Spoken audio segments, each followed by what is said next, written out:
Good morning. The time for convening has arrived. The Senate will come to order. Recognize the senator from the 6th. Good morning, Mr. President. Happy crossover day to you. Glad you're here. I missed you. Mr. President, I got a great lineup of pages today. Out of Milton, Georgia, we have Ronak Bott. Out of Eatonton, we have Addison Brown. From Atlanta, Leo Dosat. From Valdosta, we have brother and sister David and Miriam Dennis. And another sister, Suad Dennis. So 2 sisters and a brother here together from Valdosta. From Dahlonega, I haven't got confirmation, but we may have the majority leader's son here, Seth Gooch. From Powder Springs, Adrienne Marriott. From Marietta, we have brother and sister KJ and Eden Grace Milliken. From Madison, we have the nephew of our very own senator from the 11th, Senator Sam Watson, Leighton Morris. From Decatur, we have Evie Owens. From Jefferson, Annabelle Pritchard. From Calhoun, Anna Lily Rivera. From Marietta, Holt Rogers. From Jefferson, Caitlin Roper. From Commerce, Will Sexton. From Marietta, Jimmy Simmons. From St. Simon's Island, Evelyn Staffens. From Perry, Lawson Stewart. From Atlanta, Wes Stewart. From Powder Springs, Jillian Taylor. From Hodgson, we have Noah Tyndall. And from Atlanta, we have Liam Mitchell. Y'all give these pages a big round of applause. We appreciate y'all being here to help us do the people's business here in the Georgia State Senate. We've got a long day and a lot of bills, so look forward to working with you. Mr. President, the journal has been read and found to be correct. All right. Thank you, Senator. Are there any motions to reconsider? Recognize the senator from the 26th. Mr. Governor, I so move. You move? I move to reconsider. You need to state your position, Senator. Mr. Governor, I move that we reconsider Senate Bill 4. The senator from the 26th has moved that we reconsider Senate Bill 4. From Secretary, read the caption. Senate Bill 4 by Senator Dolezal, the 27th, and others, bills being entitled an act to amend Chapter 2 of Title 20 of the Official Code of Georgia Annotated relating to elementary and secondary education, so as to revise provisions relating to fundamental roles of local boards of education and local school superintendents, to provide for requirements for the Model Code of Ethics for local boards of education to be promulgated by the State Board of Education, to provide for public complaints alleging ethics code violations by members of local boards of education, to provide for required and prohibited topics and training programs for local board of education members, to provide for a sanction for noncompliance, to provide for an effective date, to provide for later matters, to repeal conflicting laws, and for other purposes. Mr. President, that completes the order. Senator from the 42nd, for what purpose do you rise? Ask unanimous consent to excuse the senators from the 49th and the 50th for business outside the chamber. Senators from the 49th and the 50th, without objection, will be excused. Now recognize the senator from the 26th to speak to his motion.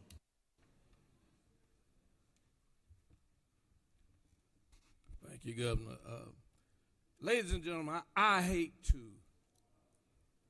oppose my warm, close, and trusted friend. But let me say something to you about this bill. Many of you voted on it, and you have no earthly idea what it does.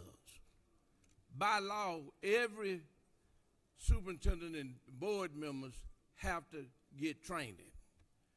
This excludes those and only for those who are new. if you elect a superintendent or you appoint a superintendent, you do it to make sure he manages the school system. Under this bill, you will have board members trying to micromanage. Now, my grandmama used to tell me something long time ago. Boy, you're meddling. This is meddling. When you go back home, you can't explain to your school board members you didn't know what this bill did. It basically tells them that they cannot come here and see us who make the laws if they got a problem. Board members, superintendents. Now it says training. But you're going to go in training and say you can't go up there and see them legislators. Well, ladies and gentlemen, we are the seat of power. And when they have a problem, they come see us about it. And that's how we find out about it. But make sure you know that you pass this bill when your board members come to you and your superintendent and you tell them, well, I didn't know that. Well, I'm telling you what it does. It's meddling, and I'm going to tell you something else. This is a good way to get an exit out the Georgia Senate. Thank you. Thank you, Senator. Senator from the 27th, since it's your bill he's made the motion for, I assume you'd like to speak to it.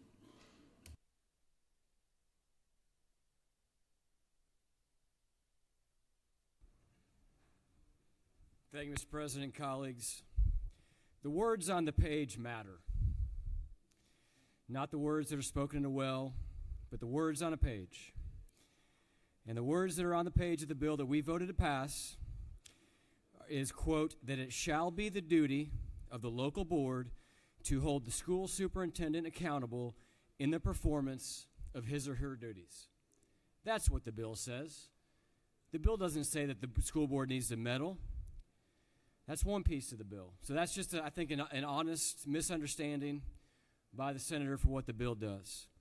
As to the lobbying portion, there's nothing in the bill that says that school board members cannot come to the General Assembly. There's nothing in the bill that says that they can't have breakfast with their local delegation. This gets down to the training that happens, the mandated training in what these school board members can be taught. Because here's what's happening today without these guardrails. The board members get elected. They are then forced into compulsory education every single year. They are the only elected officials that have to be trained every single year. There is no other elected official that has to be trained every single year other than Board of Education members. And in some cases, not all, but in some cases, that training goes something along the lines of this. You're not the expert. Your superintendent is. Go sit in the corner and be a houseplant. Do whatever they tell you to do. Vote unanimously. Never disagree with each other in public. The you all being in public is the board. So they are encouraged to have all 5-0 votes. They are encouraged to never ask questions about the budget.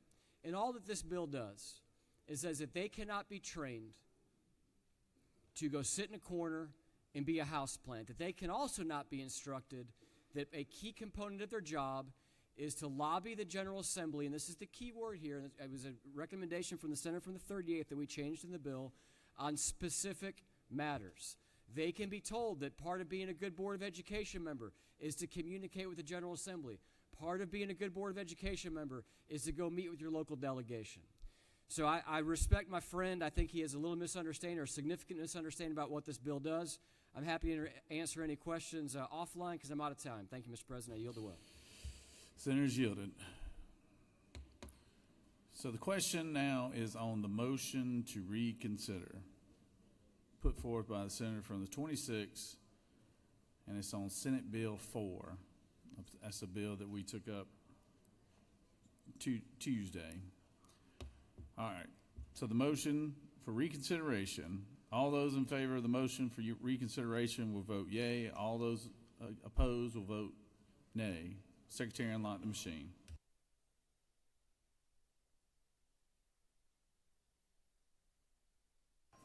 Senator from the 37th.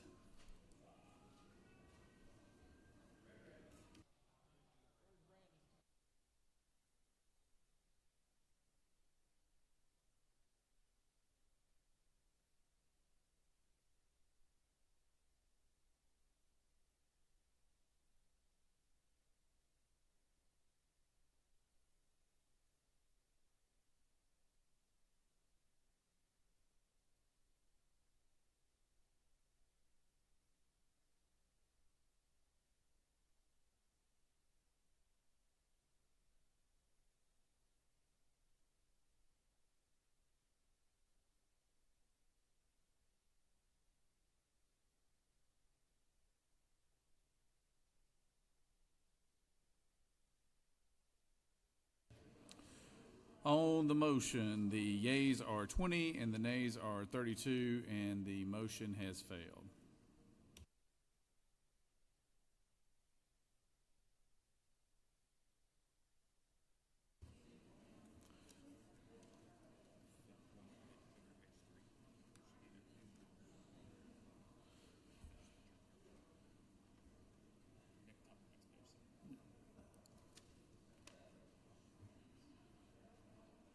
On the journal, back to the journal, is there objection to confirmation of the journal? Chair hears none, the journal is confirmed. All senators who have bills and resolutions to introduce, please bring them to the Secretary's desk. First reading and references of Senate bills. Mr. Secretary. Senate Bill 323 by Senator James the 28th and others, bill to maintain and act to amend Titles 31, 33, and 43. The Health and Human Services. Senate Bill 324 by Senator Harbin the 16th and others, bill to maintain and act to amend Chapter 25. Insurance and Labor. Senate Bill 325 by Senator Harbin the 16th and others, bill to maintain and act to amend Code Section 20-2-182 of the official. Education and Youth. Senate Resolution 342 by Senator Strickland, the 42nd, a resolution creating the Senate Study Health and Committee. Human Services. Senate Resolution 343 by Senator James the 28th and others, a resolution honoring the lives of those lost during the war. Rules.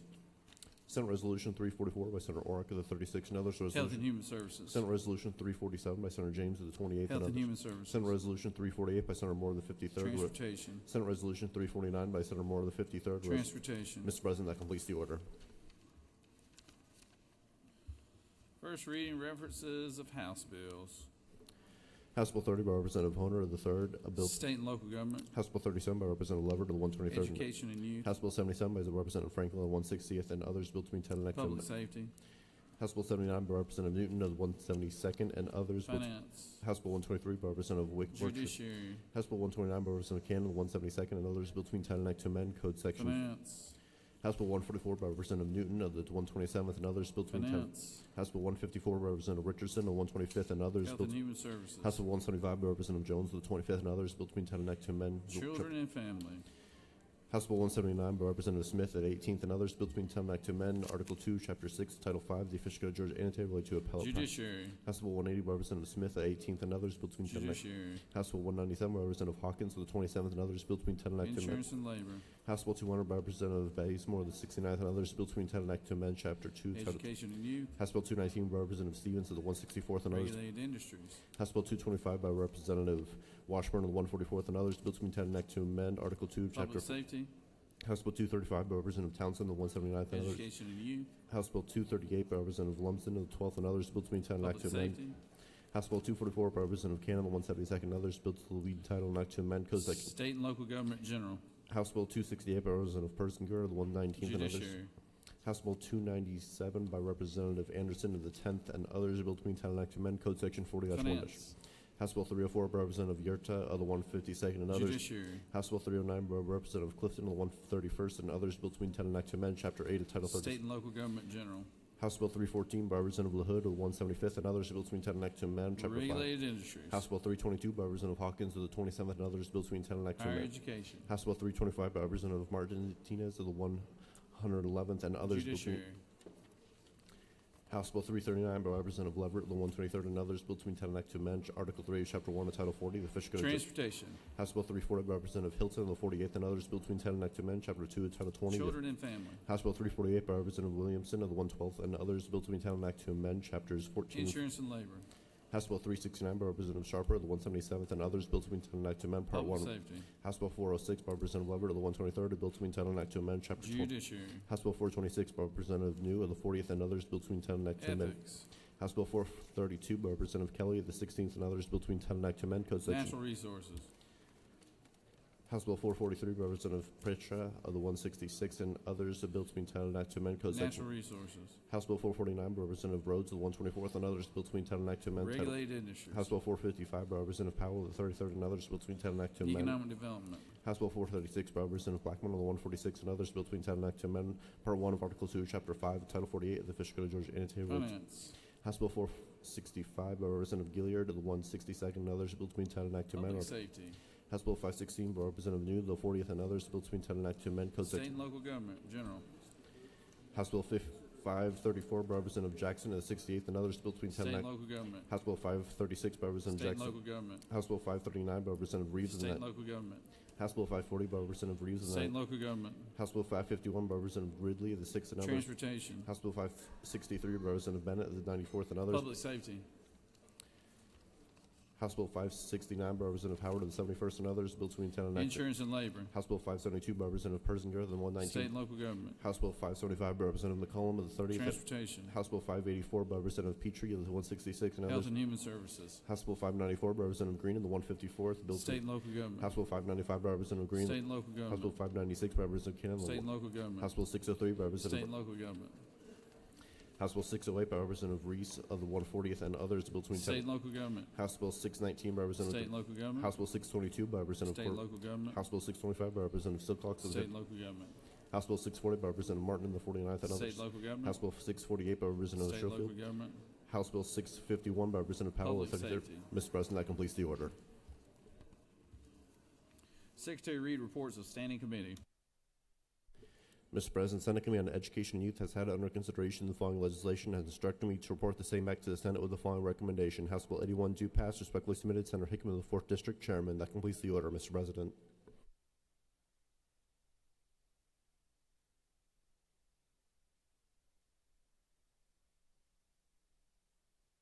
It is now time for the morning roll call. Are there any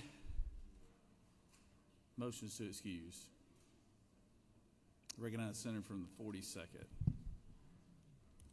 Ask unanimous consent to excuse the senators from the 49th and the 50th. They still have business outside the chamber. Recognize the senator from the 33rd.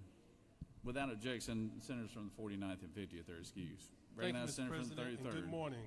Following the sentiments of the senator from the 6th, welcome back. I also missed you. But in the meantime, I'd like for you to excuse the senator from the 5th for business inside the Capitol. So much love in the air, I tell you. I don't know what to do with it. Recognize the senator from the 50th. You're back from your business. I ask for unanimous consent to excuse the senator from the 42nd. The 42nd? Oh. Y'all over there playing jokes, huh? All right. Any other motions to excuse? Secretary will call the roll. Senator, signify your presence by voting the yay switch. Secretary, unlock the machine.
It is now time for our daily devotion, and I recognize the senator from the 6th to lead us in our Pledge of Allegiance and introduce our pastor of the day. Senator?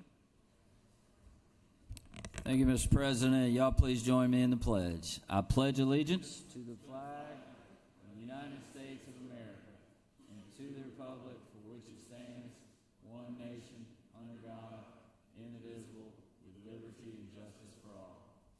And now the Georgia flag. I pledge allegiance to the Georgia flag, to the principles for which it stands, wisdom, justice, moderation, and courage. Friends, colleagues, it gives me great pleasure to have the pastor of the day, Reverend Matt Sapp, who is the pastor of Central Baptist Church in my hometown of Noonan, Georgia. And before serving at Central, Matt served churches in both Canton and in Atlanta. He's a graduate of Mercer University as well as Mercer's McAfee School of Theology. In addition to his work at Central Baptist, he also serves on the Board of Trustees at Mercer University, on the Board of Visitors for the McAfee School of Theology, and as the moderator for the Cooperative Baptist Fellowship of Georgia. Matt's wife, Julie, who actually is on a trip this week, couldn't be with us, but Julie is a native of Waynesboro, Georgia, and is also a graduate of Mercer University. And Matt and Julie have 2 sons, Hudson and Joey, and a daughter, Mary Jane. And many of y'all know that I go home every single night, and one of the reasons I do go home every single night is so I can get up the next morning and I can take my children to school. And when I take my kids to school, now I drive my kids to school. It's 2 blocks, a long way for me. So, but when every single morning when I'm taking my kids, I look, and then there's Pastor Sapp walking up the street with his children, dropping them off at the same school, and I can always just see the joy in his face. I know he enjoys doing that, and it really, to me, gives me joy to see him not just being a pastor to our community, but also being a loving father to those dear children. And I know he'll tell you that walk is uphill both ways in the snow, and it's a tough walk. So Elm Street can be treacherous. But without further ado, I give you my friend and neighbor, Reverend Matt Sapp.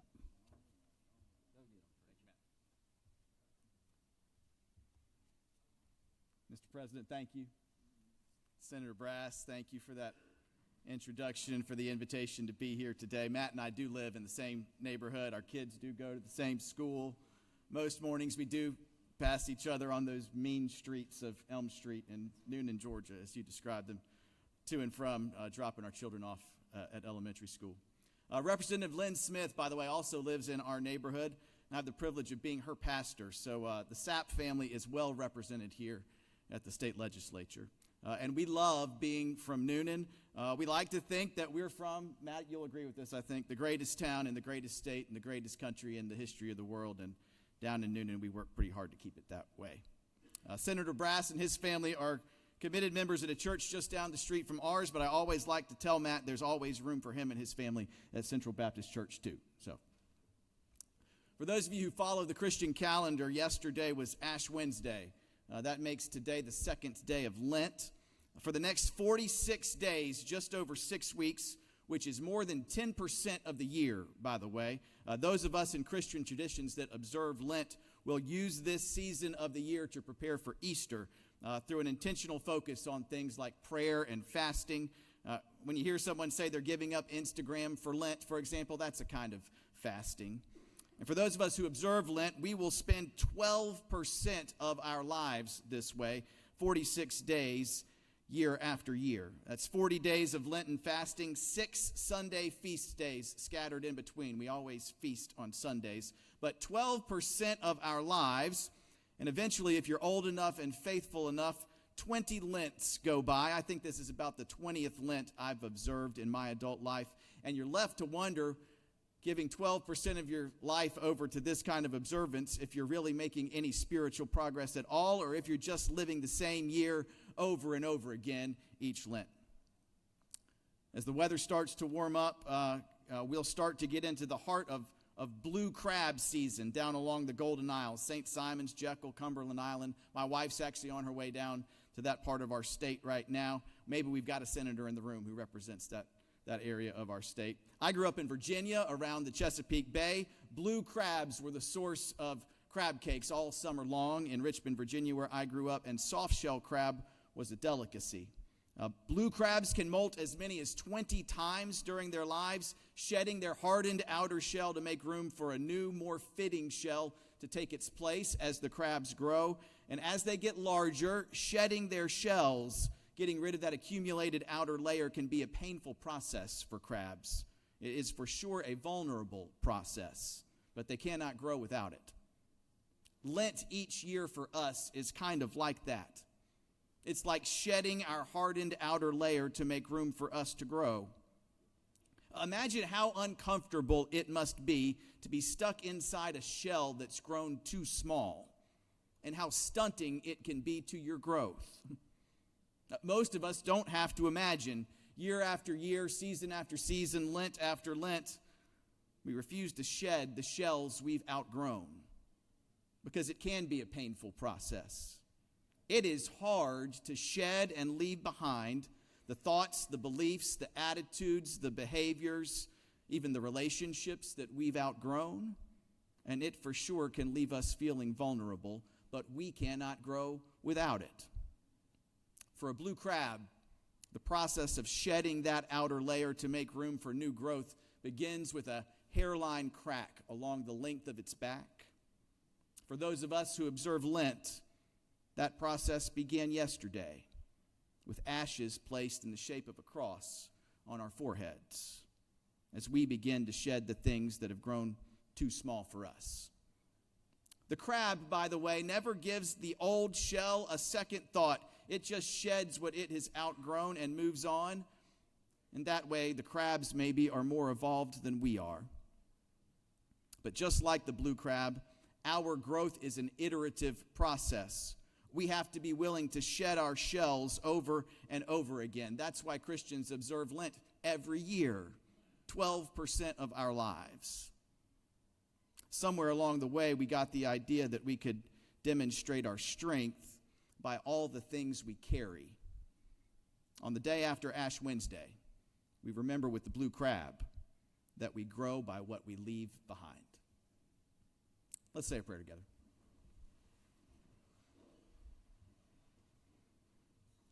Heavenly Father, bless the men and women in this room and bless the work they do together.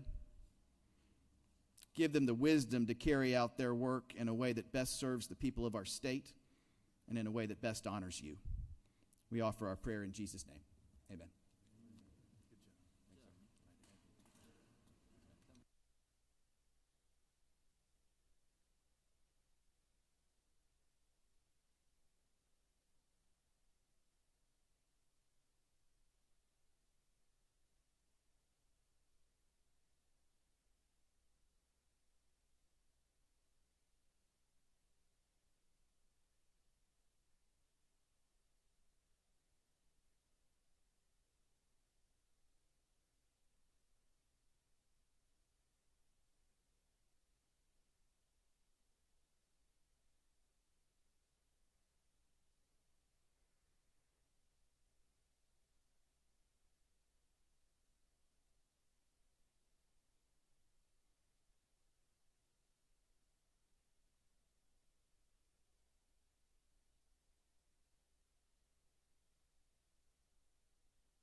Are there any unanimous consents? Does any senator wish to rise on a point of personal privilege? Recognize the senator from the 24th. This doesn't happen much.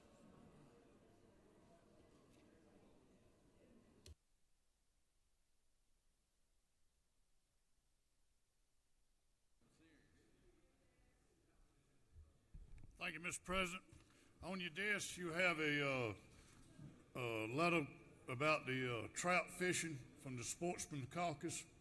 We'd like for everybody to go, but make sure you put your name in the pot so we can make sure we have all the equipment we need. But it's March the 11th. Sign up. Thank you. All right. Thank you, Senator. Senator from the 15th.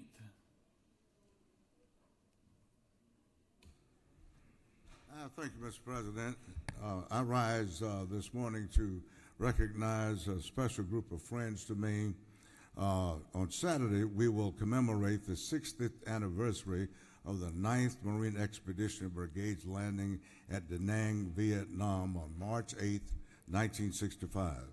These brave Marines were the first major U.S. combat unit to fight on the ground in Vietnam, marking the transition from an advisor role to direct combat. The arrival, the courage and resilience of these Marines paved the way for thousands who followed. Their unwavering commitment to duty embodied the Marine Corps motto, Semper Fidelis, always faithful. These Marines faced not only the harshest combat conditions, but also the uncertainty of what was to come. They were the first to take a stand in this land, setting the stage for sacrifices that were to follow. Throughout the struggle, they remained steadfast. The 9th MEB was pivotal in the early years of the war and their role in establishing the military strategy in the region for years to come. They are the true definition of American heroes. Today, I would like to honor some of the men who served alongside me, heroes whose sacrifice defended our nation. Willie Giles, Montgomery, Alabama. Cleveland Whitehead, Atlanta, a former police officer here. Clarence Jenkins, Atlanta. Steve Pepe, California. Terry Houghton, who served from Canada, who just deceased. Henry Stiltner, Tony Stiltner, was a sergeant who commanded me in Vietnam. He relocated recently here to Georgia. He recently deceased. Al Hampton, Warner Winborn, Paul Maxwell, Dennis K. Eaker, who was KIA in 1966 on Operation Hastings. Ralph Ortega, KIA in 1966. As we reflect on their courage today, let us also remember the sacrifices of all who served. Over 50,000 Americans lost their lives in Vietnam. Many more were forever changed by their experiences, and we must ensure that their sacrifices are never forgotten. As we honor them, let us reaffirm our commitment to the values they fought for: freedom, liberty, and the defense of all that is good and just. Let us continue to stand by those who have served and continue to serve in the defense of this great nation. To all the men and women who served in Vietnam, Army, Navy, Marine, Air Force, we salute you. Your sacrifices helped shape our nation, and your courage will never be forgotten. Thank you, Mr. President. I yield the well.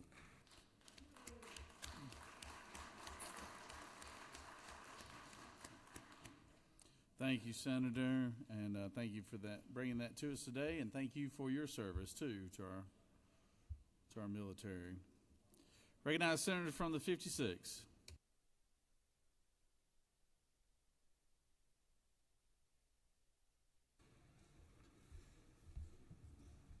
Thank you, Mr. President. Today is Georgia Chiefs of Police Day at the Capitol. We don't do presentations on Crossover Day, otherwise we'd have them up on the rostrum right now, but you will see many of our local police chiefs in the building. Please take a moment to thank them for their extraordinary leadership. They are our finest throughout the state. It's been a challenging several years, never been harder to serve in law enforcement, and we know here in Georgia we have their back. So thank you to each and every one of you who are serving as our chiefs of police throughout our great state of Georgia. Thank you.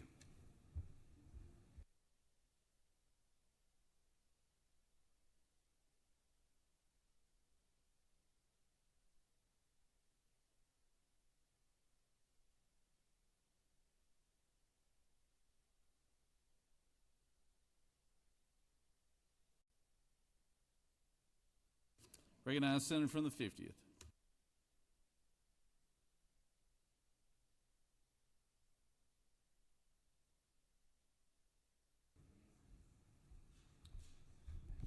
Thank you, Mr. President. Rise today just to recognize the little girl that made me a dad, Hallie Hatchett. My oldest daughter turns 8 years old today. Hallie, I hope you have a great birthday. I can't wait to come home to see you.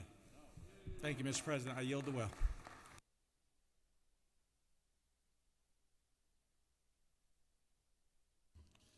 All right. Happy birthday to Miss Hallie. Senator from the 53rd. For a point of personal privilege.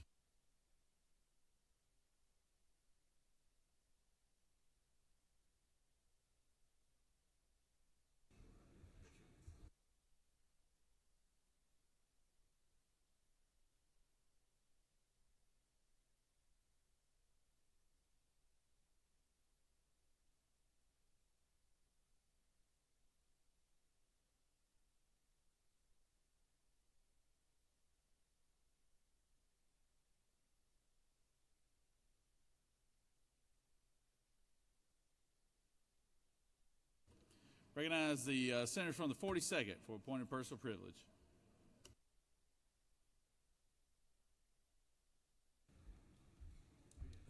Thank you, Mr. President, members of the Senate. I just want to take a second to recognize all of our leaders that are here today from the Prince Hall Freemasonry. It is their day here at the state capitol. Of course, they were founded back in 1784 out of Boston, Massachusetts, and ever since they came to Georgia, now we have almost 6,000 members statewide.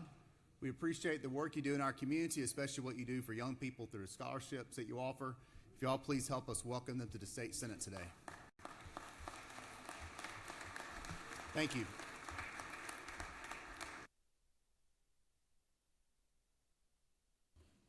All right. Always good to have our Masons down to the Capitol today. We appreciate each and every one of y'all, all you guys up there. Appreciate all y'all and what you do in your local communities. Does any other senator wish to speak for or against? Any other senator wish to want a point of personal privilege? We're going to introduce our doctor of the day, too, so.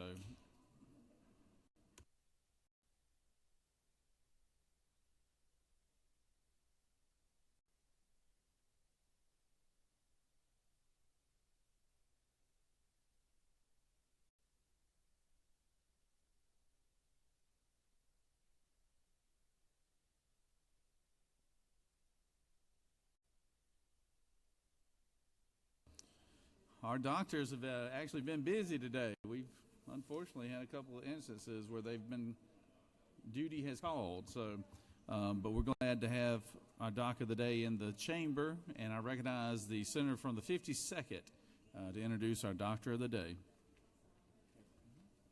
You know, this is the second time I'm going to bring a doctor up here to introduce him. I had an emergency that I had to go to. I think this one was a seizure, and we had a House member pass out today. But the last one I had here, when I was bringing her up, she had a problem too.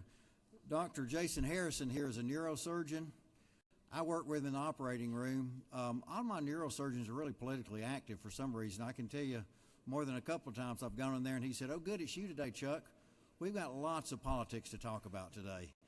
And I'm in there, oh my God, I'm going to be in here for hours.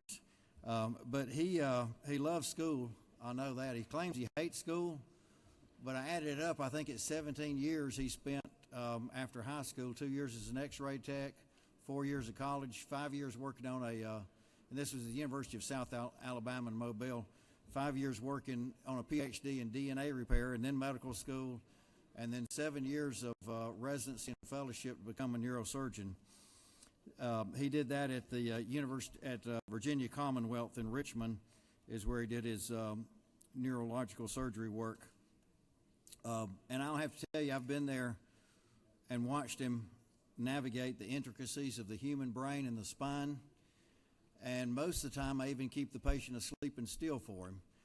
Maybe not all the time, but most of the time. He really does great work with all our patients up there, part of the Advent hospital system, but works at both Advent and Atrium there in Rome. On a personal note, his wife and my wife, for you agriculture people, they graduated together and now certified master gardeners in the area. So they take care of the plants for us. Anyway, a great surgeon we've got up in Rome is Dr. Jason Harrison, presenting to you to the Senate today. Thanks, Chuck. As Chuck alluded to, he and I work together. He's a great guy.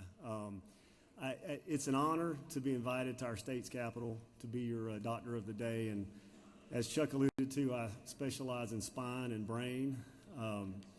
If you guys experience any chest pain or respiratory issues, I think there's a reverend in the house today too. So, but just come see me if you need anything. It's really my honor to be here, and I'm glad to do it.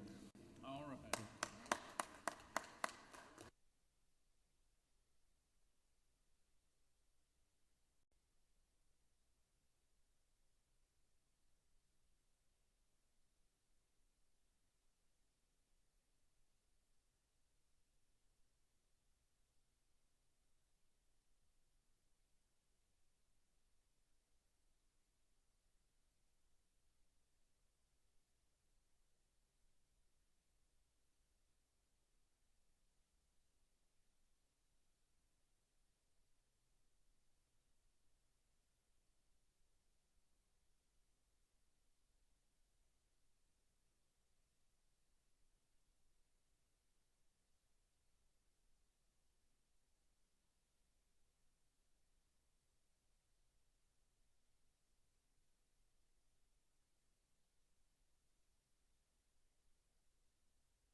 You have a consent calendar of privilege resolutions. Does any senator wish to remove a resolution from the consent calendar?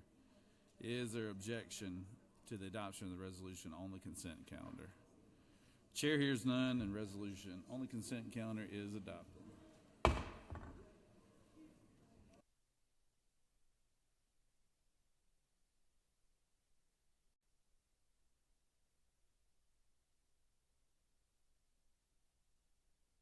Are there any motions to withdraw or commit?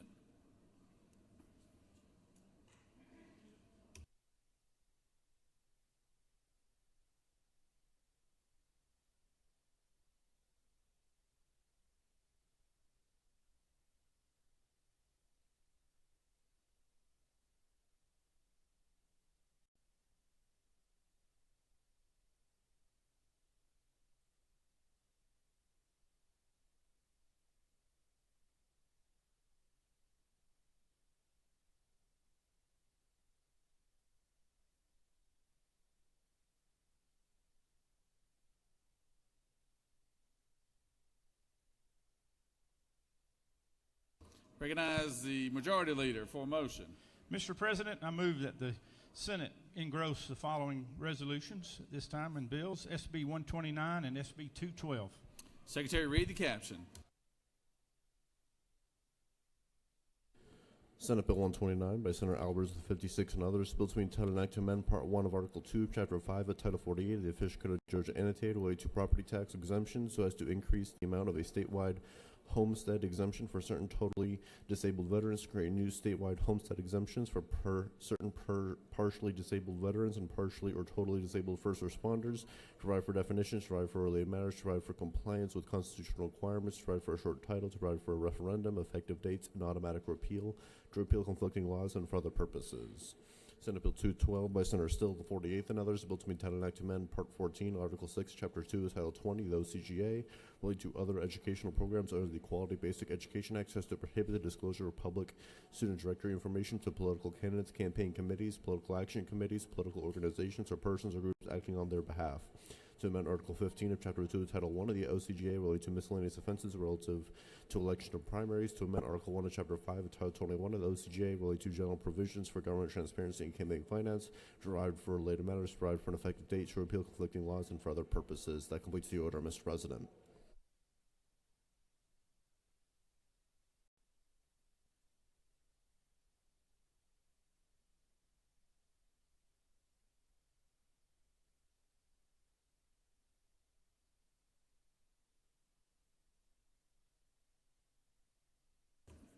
Senator from the 51st, would you like to speak to the motions?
Thank you, Mr. President. Senators, we're about to start our session for the day. I know many of you are meeting with constituents on the floor and out in the hallways. We need everyone to get up to the chamber. We're going to engross these two bills, which is customary and traditional when these bills come from the Finance Committee and the Ethics Committee, and that's the case with these two pieces of legislation. So if you would, please make your way to the chamber, and we will call the question, and I ask for you to vote to engross these two pieces of legislation. Thank you very much. Senator from the 41st, for what purpose you rise? Parliamentary inquiry. State your inquiry. Is it in order to make a motion to divide the question so that we can vote in engrossment on these individually? Would that be in order? That would be in order. Yes, it would. So we can take them up one at a time if you like, yeah. Yes, Mr. President, I move that we divide the question.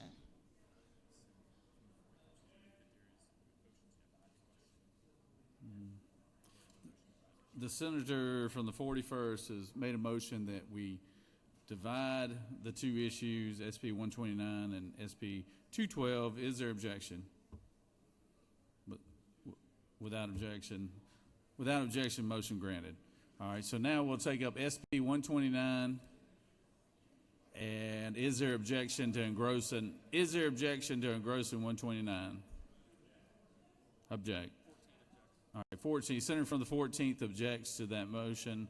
So we'll vote on this. The vote is on SB 129, a motion to engross. All those in favor will vote yea. All those opposed, nay. Secretary, unlock the machine.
On the motion to engross, the yeas are 33 and the nays are 18, so this motion has prevailed.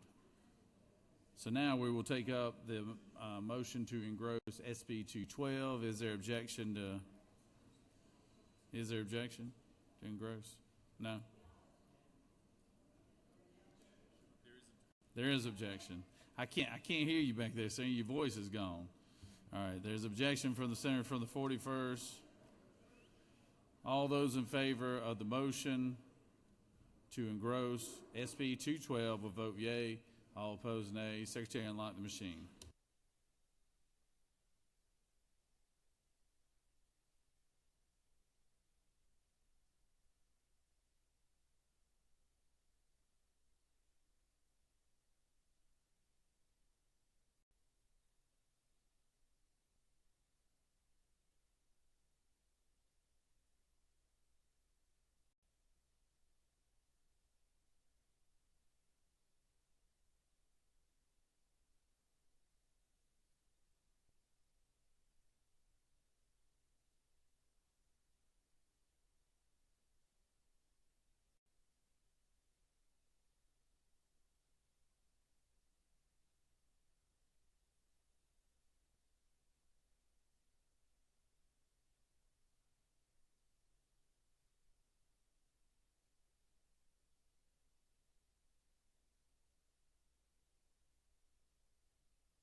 On the motion to engross, the yeas are 32, the nays are 20, and this motion has prevailed.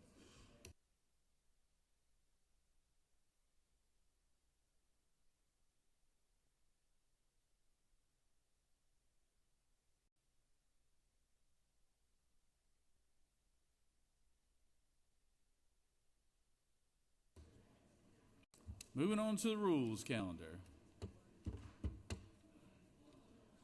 What's exciting about today's rules calendar is we actually have a couple of members that have bills on for the first time in here today. I'll let y'all know when they come up. Senate Bill 105. Secretary, read the caption. Senate Bill 105 by Senator Anavacharte, the 31st, and others, a bill to entitle an act to amend Chapter 50 of Title 43 of the Official Code of Georgia Annotated related to veterinarians and veterinary technicians so as to authorize licensed veterinarians and veterinary technicians to practice veterinary teleadvice, to authorize licensed veterinarians and veterinary technicians to practice veterinary teletriage under certain circumstances, to authorize certain licensed veterinarians to practice veterinary telemedicine under certain circumstances, to provide for the regulation of the practice of veterinary telemedicine, veterinary teletriage, and veterinary teleadvice by the State Board of Veterinary Medicine, to revise and provide for definitions, to provide for related matters, to repeal conflicting laws, and for other purposes. Mr. President, the Senate Committee on Agriculture and Consumer Affairs recommends that this bill do pass. Respectfully submitted, Senator Goodman, Chairman. That completes the order, Mr. President. Recognize the Senator from the 31st to speak to the bill.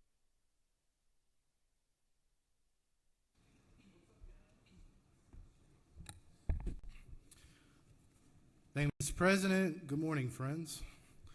Senate Bill 105, we are updating portions of the Georgia Veterinarian Practice Act. A couple of things that this bill will do: it will enable all licensed veterans in the same hospital to provide care based on established medical records. It will allow veterinarians to use telemedicine for patients for existing VCPR. It will clearly distinguish telemedicine, teleadvice, and teletriage. And finally, it will ensure oversight and accountability in the sense that it will prevent out-of-state veterinarians from exploiting telemedicine and unethical practices like remote-only prescriptions, and will maintain alignment with federal regs, USDA accreditation, and state standards. Bottom line, this is a great bill to protect our veterinarians across the state that are taking care of our animals, whether you're in the city or whether you're in the country. And with that, Mr. President, I yield the will.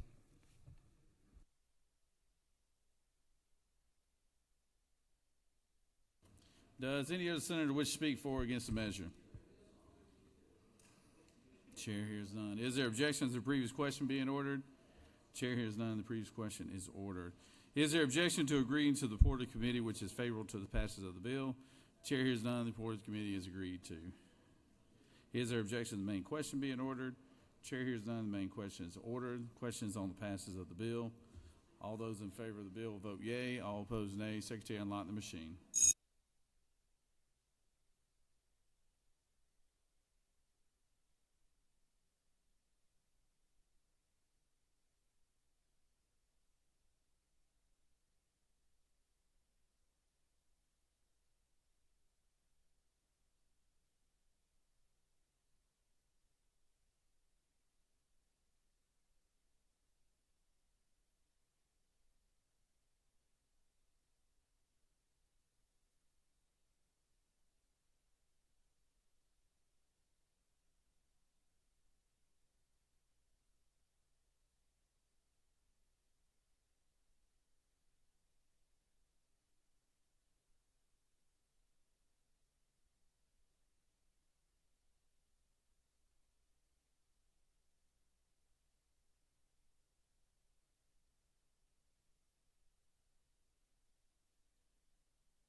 On the passage of the bill, the yeas are 52, the nays are 0. This bill, having received requisite constitutional majority, is therefore passed.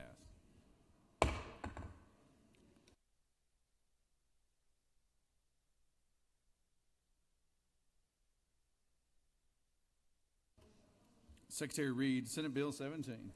Senate Bill 17 by Senator Anavitarte, the 31st, and others. Bills being titled Act to amend Article 11 of Chapter 2 of Title 20 and Article 10 of Chapter 3 of Title 38 of the Official Code of Georgia Annotated relate to public school property and facilities and statewide first responder building mapping information system, respectively, so as to enact Ricky and Alyssa's law, to require local school systems to implement a mobile panic alert system capable of connecting desperate emergency services technologies to ensure real-time coordination between multiple state and local first responder agencies in the event of a school security, to authorize the Georgia Emergency Management and Homeland Security Agency to adopt rules and regulations for the requirements for school mapping data, to provide for definitions, to provide for related matters, to provide for an effective date, to repeal conflicting laws, and for other purposes. Mr. President, the Senate Committee on Education and Youth recommends that this bill do pass by substitute. Respectfully submitted, Senator Hickman, Chairman.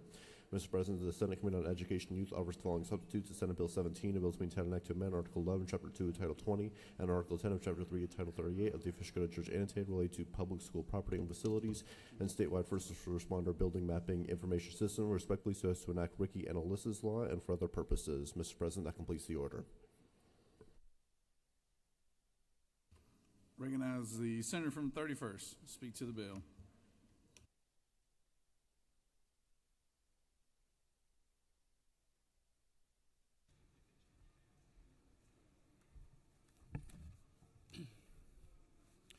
Thank you, Mr. President.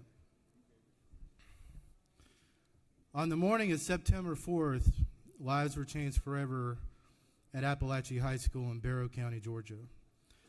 On that day, the Georgia Bureau of Investigation said at 10:20 a.m., the Barrow County Sheriff's Office received alerts about reports of an active shooter. The victims were identified by the Georgia Bureau of Investigation on that day as student Christian Angelo, student Mason Shimmerhorn, teacher Christina Irami, and teacher Richard Ricky Aspinwall. That day changed Georgia forever, and I know on behalf of my family, your families, and this entire Senate body, we think about those four individuals every day. We think about the students, the teachers in that building, and what they experienced, and we think about the Barrow County community in general. To this day, I know Shayna Aspinwall. Some of y'all met her. She testified in the senator from the Force Committee about this bill and the lasting impact it's had on response and responses to an active shooter or a health emergency on a school campus. Very similar to what Alyssa Aldehef's mom and family experienced on February 14th of 2018 during the Marjorie Stoneman Douglas High School shooting in Parkland, Florida, where this bill that you voted on last year with bipartisan support was born, unfortunately. This bill basically is to improve public safety response times to life-threatening emergencies. And this bill requires that public schools provide classrooms with a mobile panic alarm technology to basically save lives, reduce the amount of time that it takes for law enforcement to respond and get to an incident.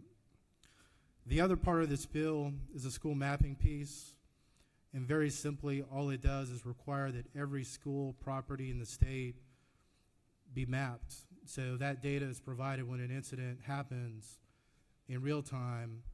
Our folks and friends in the public safety community know where to go to find the assailant, where to go save lives, where to evacuate people. Seconds count, minutes count. Nothing will ever change what happened in Parkland or Bureau County.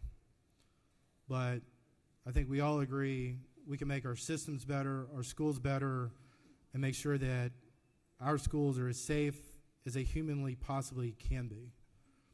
I do want to recognize the President of the Senate for his work on this and his support, the Senator from the 46th, the Senator from the 45th, and the Senator from the 49th, and others, those senators that represent the Barrow County community, for walking alongside a lot of these families who still have questions about what happened in that school that day.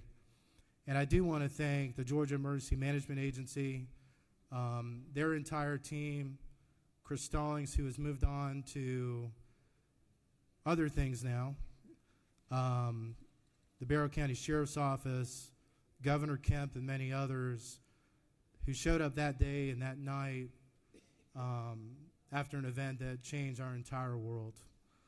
So with that, Mr. President, I'll yield if there's a couple questions. Otherwise, I'll yield the will.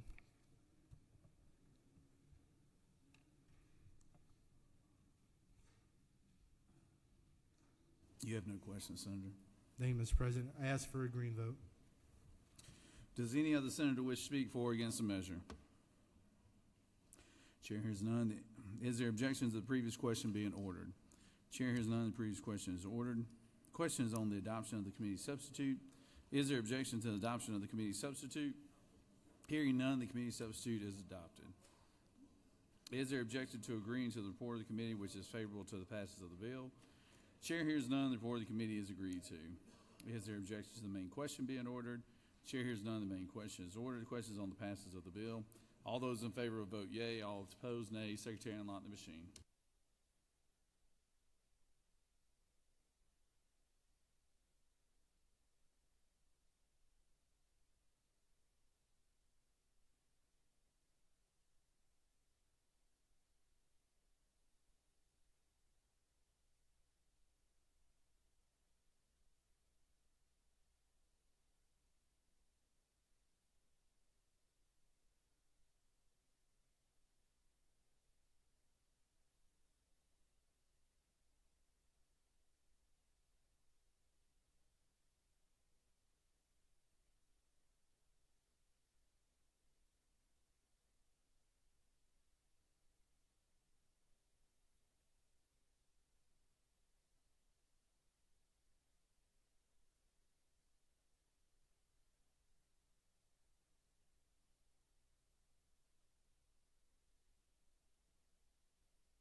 On the passage of the bill, the yeas are 55, the nays are 0. This bill, having received a requisite constitutional majority, is therefore passed by substitute. Good job, Senator, from the 31st. Those are bills that I know you worked very hard on, those first two bills, so good work on those two. Secretary Reed, Senate Bill 61.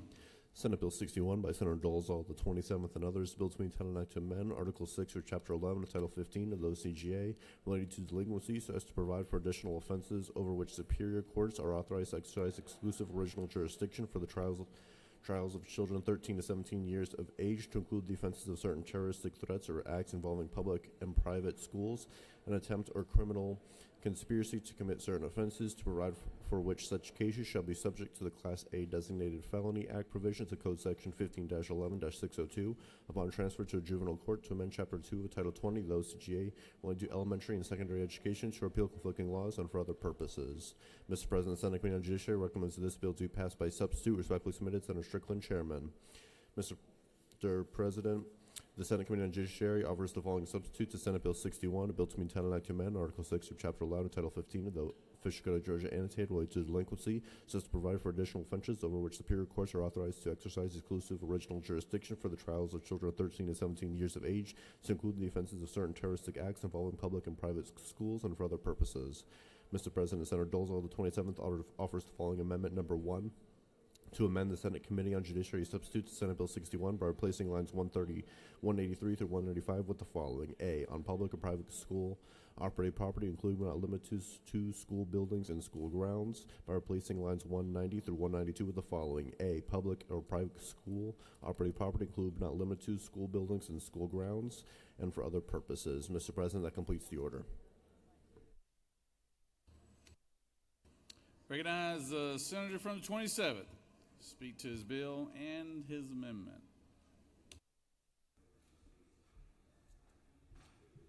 Thank you, Mr. President, colleagues. We have a couple of school safety bills here in a row, and Senate Bill 61 comes about after a conversation between the Lieutenant Governor's office, some of our juvenile court judges, my Sheriff Ron Freeman, my school superintendent, Mitch Young, and we had a number of things that we heard from them, some of which remain in Senate Bill 61, and then some of which are in the bill that the senator from the 45th will have, I believe, coming up next. Senate Bill 61 adds to the list of crimes that are heard in Superior Court, adds terroristic acts committed against a school. I want to pause here and point out that we did change from the original bill. We add 2 new criminal acts in the code: terroristic acts committed against a school and terroristic threats against a school. Originally, threats was also given to Superior Court, but after feedback in our committee sub, we have it such that only the act is what will be heard in Superior Court. The bill also expands this list to include any aggravated assault or aggravated battery committed with a firearm. Currently in code, that only applies if it's against a public safety officer, and so on lines 43 and 44, you will see that we strike the underlying requirement that it be committed against a public safety officer for those to be in Superior Court. In addition, the bill provides Superior Court with the exclusive jurisdiction over cases involving criminal conspiracies or criminal attempts to commit the underlying offenses for which Superior Court already has exclusive jurisdiction. As you know, those are things like manslaughter, second-degree murder, rape, aggravated sodomy, etc. And you will see that on lines 49 to 51. I think it's important to point out at this point as well that the bill preserves the existing authority for a DA at any time before indictment, after investigation, and for cause to decline the prosecution in Superior Court and bring the case to juvenile court for those between the ages of 13 and 17.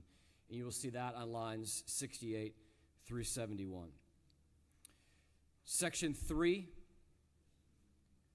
requires DJJ, DHS, and DFACS to notify a local school system when a child has been, because of their behavior, placed on electronic monitoring, intensive supervision program, or home confinement program. One thing that I heard from my sheriff was that often you have kids moving through the system and the school is unaware of that. And so we want to make sure there's an open line of communication between law enforcement and the school system. But you'll see on lines 154 to 167 that we put guardrails in place to ensure that that information can only be used to keep the school safe and that they will not be used for any sort of confinement in the school against the student that applies to. Lines 171 through 235 outline the 2 new criminal offenses that I talked about. And the amendment that's before you, Amendment 1, follows through on a commitment that I made in committee to someone who can express concern about the inclusion of adjacent playgrounds off of school and parks off of school property. So all that we're doing with the amendment is cleaning that up to strike the language as it relates to parks that are adjacent to a school. And then lastly, as you all know, members, we have a current school safety plan process that is in place. We strengthen that school safety plan process in Section 5 of the bill by requiring each public school to perform an annual site threat assessment, either with local law enforcement or with individuals who GMA has identified as being qualified to do so. We will use that site threat assessment to inform the school safety plans. We move that to an annual process so that every year at every school in the state of Georgia, we are assessing the threats and vulnerabilities around unlocked doors, open doors, vestibules, things that professionals will identify as vulnerabilities so they can then work shoring up those vulnerabilities into the annual school safety plan. With that, Mr. President, I'm happy to answer any questions if we have any. If not, I will yield the well. You do have a question, Senator. I recognize the Senator from the 10th.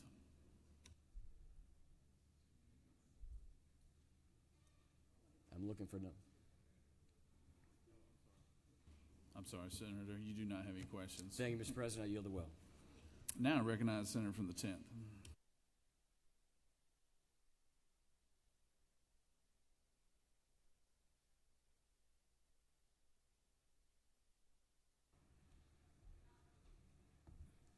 Thank you, Mr. President, a member of this body. First of all, let me say I appreciate the senator from the 27th bringing this legislation. And when you look at this legislation, you would think it is a great thing to do. And certainly there are some elements of this legislation that, to me and certainly to some of my members, appears to be problematic. And the reason why it appears to be problematic is because we are criminalizing our kids, creating new code sections, and the whole thrust behind this is sending kids, incarcerating kids, rather than rehabilitating kids and getting them the services that they need. I believe there's a different approach when it comes to school safety. We have an opportunity to identify early on who those kids are with early alert systems. We also have an opportunity to get the kids the care that they need. This isn't a novel idea. These are all ideas that we discussed during our Firearms Safe Storage Study Committee. And these are ideas that I heard overwhelmingly from all those that attended, from the clinicians down to the parents and even students themselves. Most kids do not have that commit these offenses in our school system, do not have a prior record. And I will say that again, most kids, not just in Georgia, but across this country that commit these offenses do not have a prior record. So trying to use our departments of juvenile justice to identify who those kids are really is problematic, and we need to look at how to address this issue on the front end. I've offered up several bills to do exactly that, Senate Bill 54 and Senate Bill 53. And I would hope that this body would consider looking at this legislation so that we can provide early intervention, we can provide the social services and the clinical care that these kids need, and not just provide it, but also continue to ensure that if those kids move out of their original setting, we would still have an opportunity to track those kids, and those new settings that they would happen to move to would still be made aware of the issues and the problems that they had in the previous school system. This is, in my opinion, and those of members of my caucus, the best way to address the concerns, not by criminalizing early on and trying to look at our Department of Justices and Department of Corrections and trying to create more sentences for these kids. They need help, they need care, they need the clinicians to work with them early on. And Mr. President, thank you, and I yield the well. And encourage you to vote no and consider the approach that we offer in terms of treating this issue, this plague in our great state. Thank you. Thanks, Senator. Any other senator wish to speak for or against the measure? Chair hears none. Is there objection to the previous question being ordered? Chair hears none. Previous question is ordered.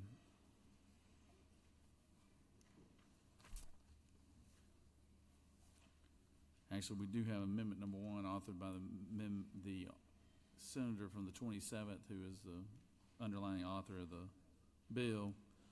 Is there objection to amendment number 1? Without objection, amendment number 1 is added. Question on the adoption of the committee substitute as amended. Is there objection to the adoption of the committee substitute as amended? Hearing none, the committee substitute is adopted. Is there objection to agreeing to the report of the committee which is favorable to the passage of the bill? Chair hears none, the report of the committee is agreed to. Is there objection to the main question being ordered? Chair hears none, the main question is ordered. The question is on the passage of the bill by substitute. All those in favor vote yea. All opposed, nay. Secretary, unlock the machine.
On the passage of the bill, the yeas are 33, the nays are 22. This bill, having received the requisite constitutional majority, is therefore passed by substitute.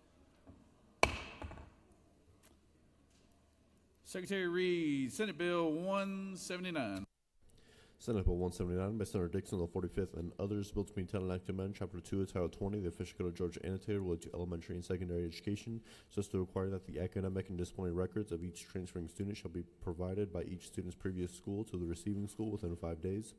To reduce the number of days by which a parent or guardian of a transferring school shall receive copies of such records, to provide for evidence-based youth violence prevention training programs, to provide for student violence prevention clubs, to provide for local policies for anonymous reporting, to provide for definitions, to provide for related matters, to provide for an effective date and applicability, to repeal conflicting laws, and for other purposes.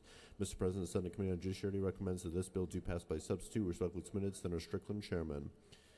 Mr. President, the Senate Committee on Judiciary offers the following substitutes. Senate Bill 179, a bill to be entitled Act to Amend Chapter 2 of Title 20 of the official code of Georgia annotated related to elementary and secondary education, so as to require that the academic and disciplinary records of each transferring student shall be provided by the student's previous school to the receiving school and for other purposes. Mr. President, Senator Dixon of the 45th offers the following amendment number 1 to amend the Senate Committee on Judiciary substitutes at Senate Bill 179 by deleting the at the end of line 12, by replacing lines 13 and 14 with definitions, to provide for related matters, to provide for an and. Mr. President, that completes the order. Recognize the senator from the 45th.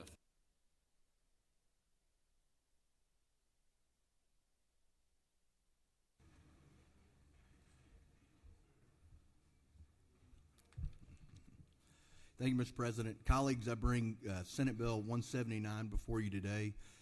It is the third school safety bill you've heard this morning. This one is more of a preventative side of school safety. Has several provisions in it, starting out under current law. When a student transfers from 7th grade and up, they have to, on a conditional basis, they can be accepted into the school before their transcript reaches their receiving school, as long as their parent or guardian has executed a document providing the name, address of the last school that they attended. What this bill changes is that it would require those records to be transferred to school administration within 10 days by the local superintendent or principal of the last school the student attended. Also, under this new provision, parents and guardians would have access to the student's records within 5 days, and they also must be required to list any Class A or Class B felony acts Under current law, if there's adjudication for delinquency under such acts, they must be disclosed already. This is required by current law. Also under current law, students or parents or guardians, they must disclose if the student is currently serving a suspension or expulsion from the other school. This all must be contained in their disciplinary records that's being transferred. What this bill changes is if a parent or guardian fails to do so, they would be subject to a misdemeanor, a fine up to $1,000, 30 days in jail, or a combination of community service. The next provision in this bill, it also requires law enforcement, if a student is arrested on a Class A or Class B felony, that must be reported to the school superintendent within 7 days. The next portion of the bill has to do with foster children that are under the custody of DFACs. In order to comply with federal law, students must be immediately admitted enrolling into the new school, but their transcripts must be transferred within 10 days as well. And the last piece of the bill has to do with mental health. It would require from 6th grade to 12th grade students would be required to take a minimum of 1 year class or training on suicide awareness and prevention. Also, youth-based violence prevention, either being able to recognize if a student is potentially going to harm themselves or someone else. With that, Mr. President, be happy to answer any questions. You have no questions, Senator. Thank you, Mr. President. I yield the well. Does any other senator wish to speak for or against the measure? Chair hears none. Question is on amendment number 1, authored by the senator from the 45th. Is there objection to amendment number 1? Without objection, amendment number 1 is added. Question is on the adoption of the committee substitute as amended. Is there objection to the adoption of the committee substitute as amended? Hearing none, the committee substitute as amended is adopted. Is there objection to agreeing to the report of committee which is favorable to the passage of the bill? Chair hears none. The report of the committee is agreed to. Is there objection to the main question being ordered? Chair hears none. The main question is ordered. Question is on the passage of the bill by substitute. All those in favor of the bill vote yea. All opposed nay. Secretary, unlock the machine.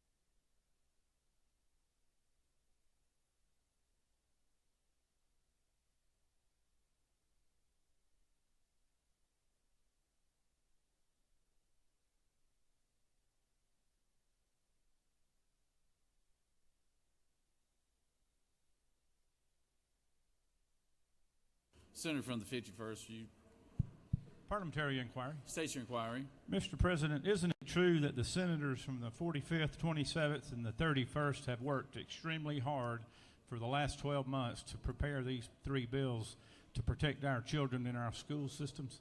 No doubt about it, Senator. No doubt about it. I think we owe them. I was just about to say the same thing here, but I appreciate you reminding me. Yes, sir. So thank you for that, Senator. On the passage of the bill, the yeas are 54, the nays are 1. This bill, having received the requisite constitutional majority, is therefore passed by substitute. And I'd like to echo exactly what the majority leader just stated. Senator from the 45th, the 31st, and the 27th. Thank y'all very much. Those were priorities. Thank y'all very much for all the hard work you did for school safety measures.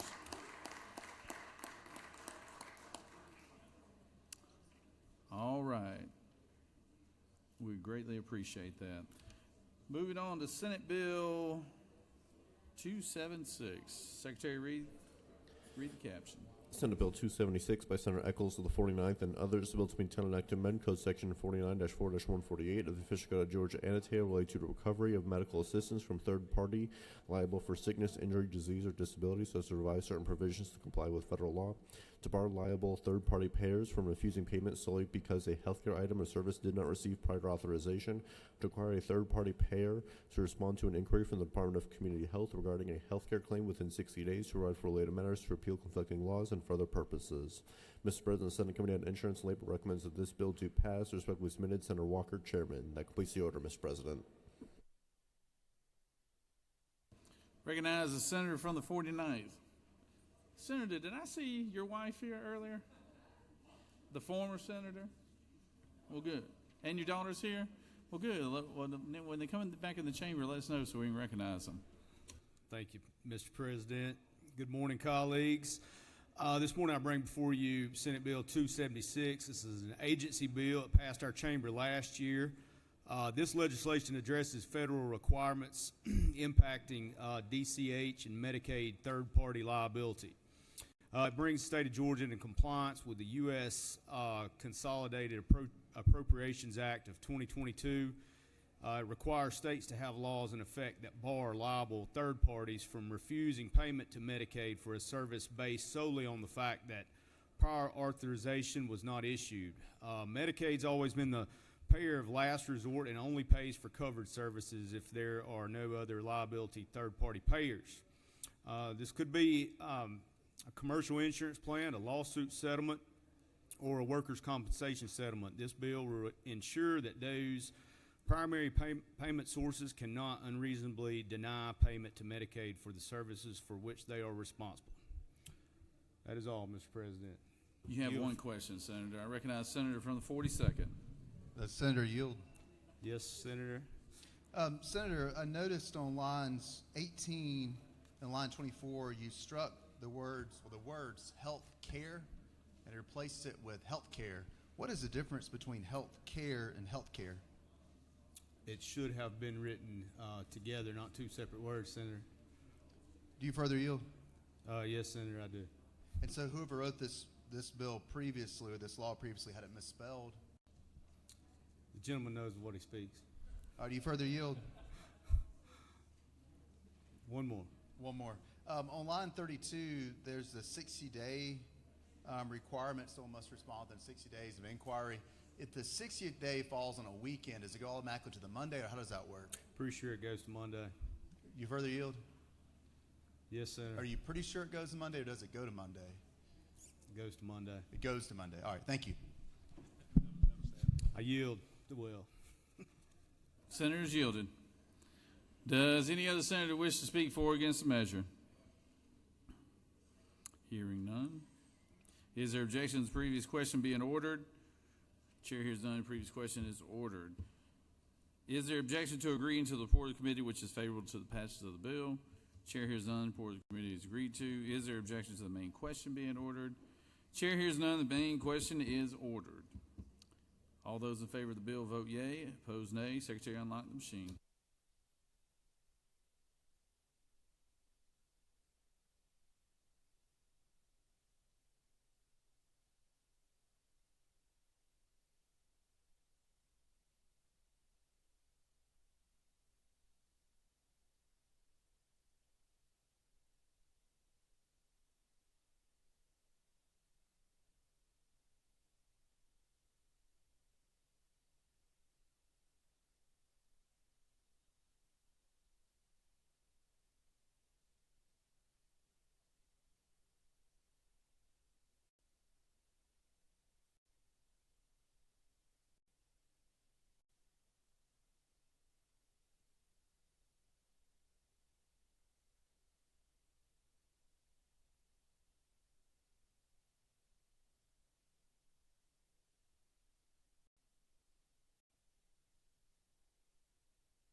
On the passage of the bill, the yeas are 54, the nays are 1. This bill, having received the requisite constitutional majority, is therefore passed. Secretary reads Senate Bill 259. Senate Bill 259 by Senator Brass of the 6th and others, bill to entitled Act to amend Chapter 11 and Title 15 of the Official Code of Georgia Annotated related to the Juvenile Code so as to provide for certain procedures to be followed when there is a determination of suspected child abuse and neglect, to provide for a physician holding temporary physical custody of a child based on a suspicion of child abuse or neglect, to provide for certain information to a parent or legal guardian, and the Division of Family and Children Services to provide for a definition, to provide for related matters, to provide for an effective date and applicability, to repeal conflicting laws, and for other purposes. Mr. President, the Senate Committee on Children and Families recommends this bill to pass by substitute. Respectfully submitted, Senator Kirkpatrick, Chairman. Mr. President, the Senate Committee on Children and Families offers the following substitutes in Senate Bill 259 and Bill to entitled Act to amend Chapter 11 and Title 15 of the Official Code of Georgia Annotated related to the Juvenile Code so as to provide for certain procedures to be followed when there is a determination of suspected child abuse or neglect, and for other purposes. Mr. President, that completes the order. Recognize Senator from the 6th.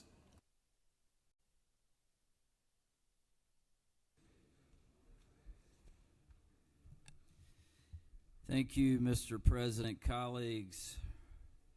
A little over a year ago, I got a call from an old friend, and he was calling me from the hospital that he had been removed from.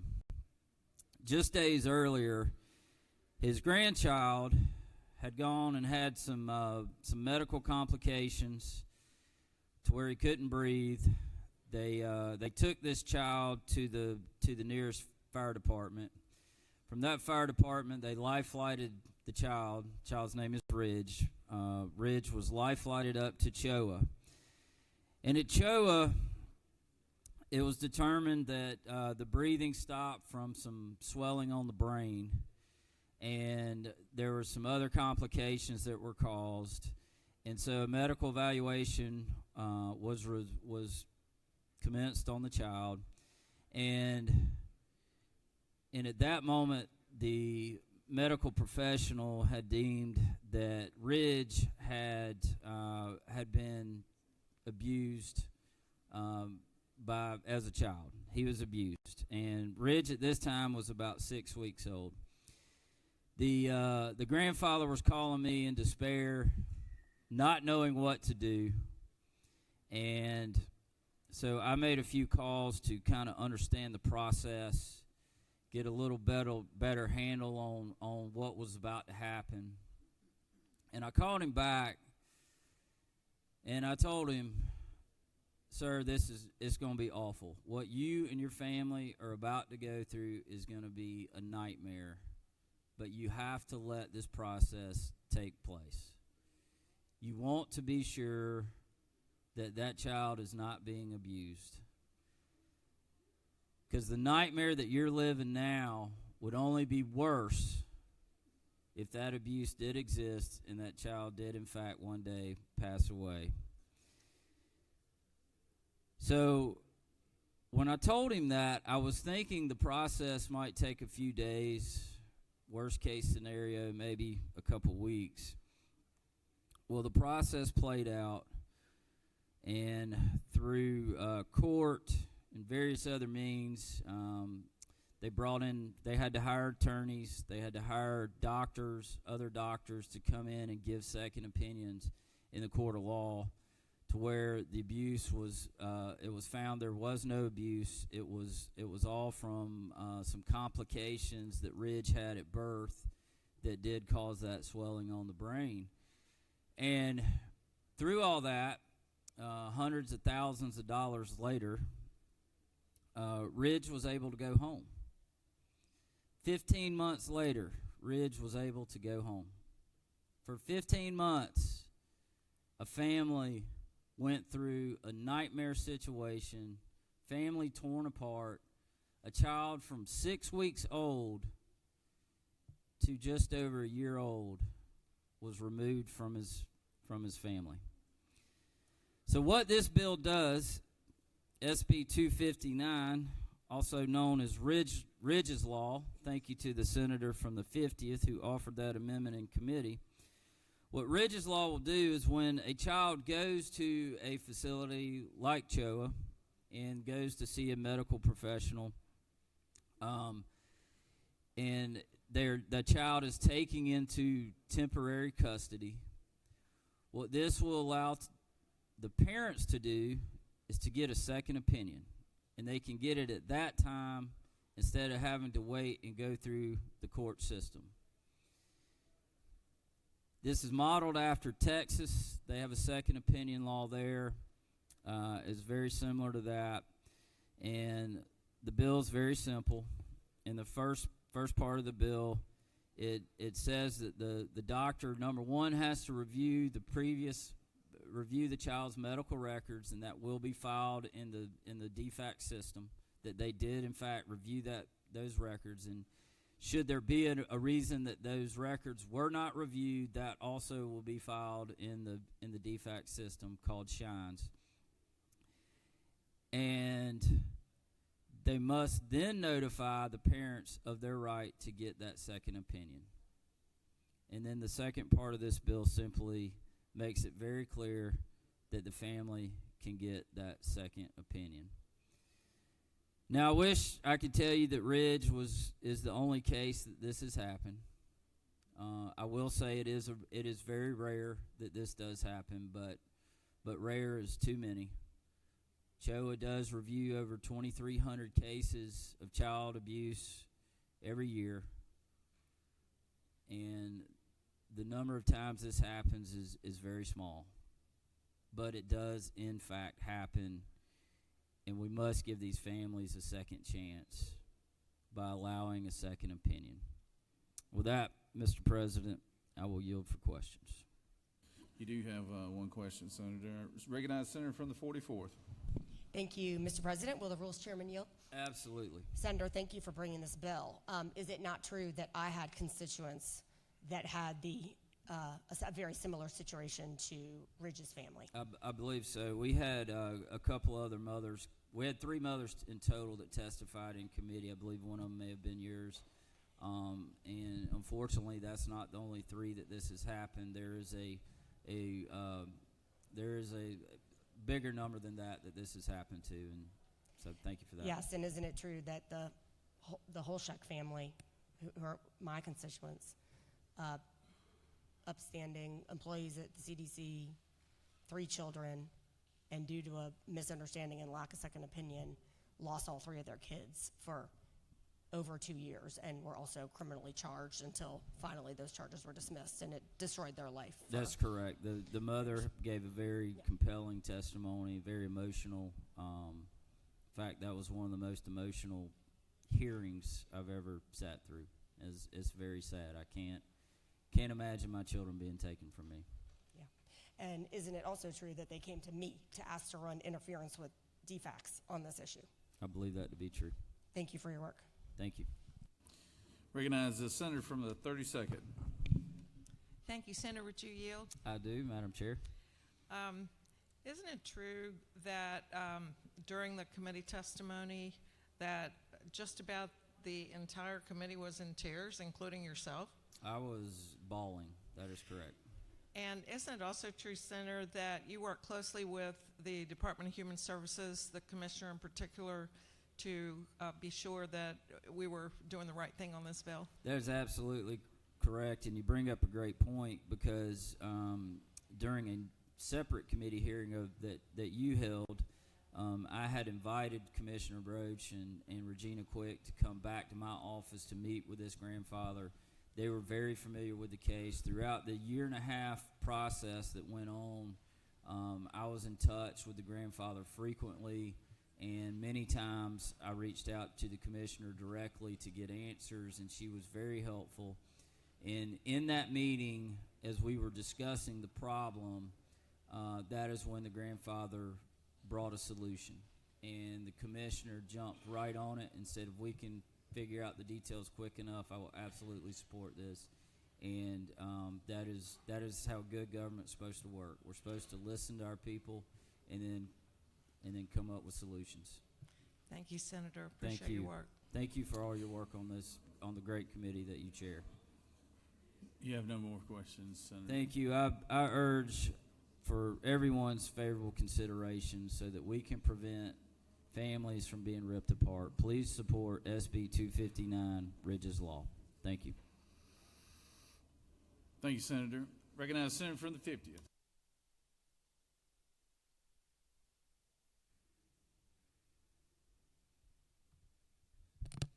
Thank you, Mr. President. And I will be brief on this. I just want to applaud Senator from the 28th for what he's done with this bill. I've had two constituents that have dealt with this. My wife actually is a juvenile attorney, and this was one of the main things she dealt with was parents who had their children taken away. And while it is rare for the doctors to get it wrong when they do get it wrong, this will help families stay together. And I want to thank the Rules Chairman, the Chairman of Children and Families, and Lieutenant Governor for starting this committee. If you haven't had the opportunity to come, it's an emotional committee, and it always leaves you feeling better when you walk out. So with that, Mr. President, I'll yield the well. Thank you. Thank you, Senator. Does any other senator wish to speak for or against the measure? Chair hears none. Is there objection to the previous question being ordered? Chair hears none. The previous question is ordered. Question is on the adoption of the committee substitute. Is there objection to the adoption of the committee substitute? Hearing none, the committee substitute is adopted. Is there objection to agreeing to the report of the committee which is favorable to the passage of the bill? Chair hears none, and the report of the committee is agreed to. Is there objection to the main question being ordered? Chair hears none, the main question is ordered. Question is on the passage of the bill by substitute. All those in favor will vote yea. All opposed, nay. Secretary, unlock the machine.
On the passage of the bill, the yeas are 55 and the nays are 0. This bill, having received the requisite constitutional majority, is therefore passed by substitute.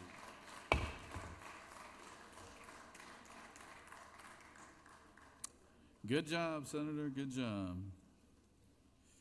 Secretary Reed, SB 33. Senate Bill 33 by Senator Kirkpatrick of the 32nd and others, the bill to entitle an act to amend Chapter 23 of Title II of the Official Code of Georgia annotated the Georgia Hemp Farming Act so as to provide limits on the total THC concentration of consumable hemp products, to revise positions concerning the certificate of analysis applicable to consumable hemp products, to revise and provide for definitions, to provide for related matters, to repeal conflicting laws, and for other purposes. Mr. President, the Senate Committee on Regulated Industries and Utilities recommends that this bill do pass by substitute. Respectfully submitted, Senator Cowsert, Chairman.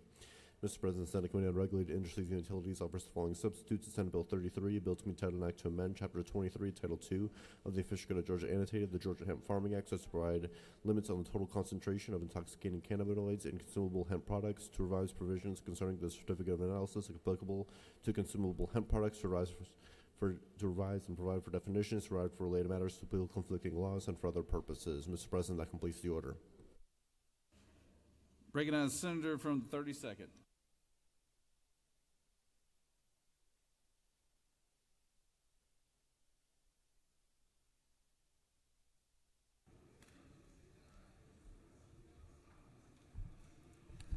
Thank you, Mr. President. This bill relates to Delta 8 and other intoxicating cannabinoids that were not included in Senate Bill 494 last year, which required testing and labeling of Delta 9 THC with a maximum concentration of 0.3%. We have reputable processors of consumable hemp products in our state who are already testing and labeling appropriately, including one in the district of the Senator from the 13th.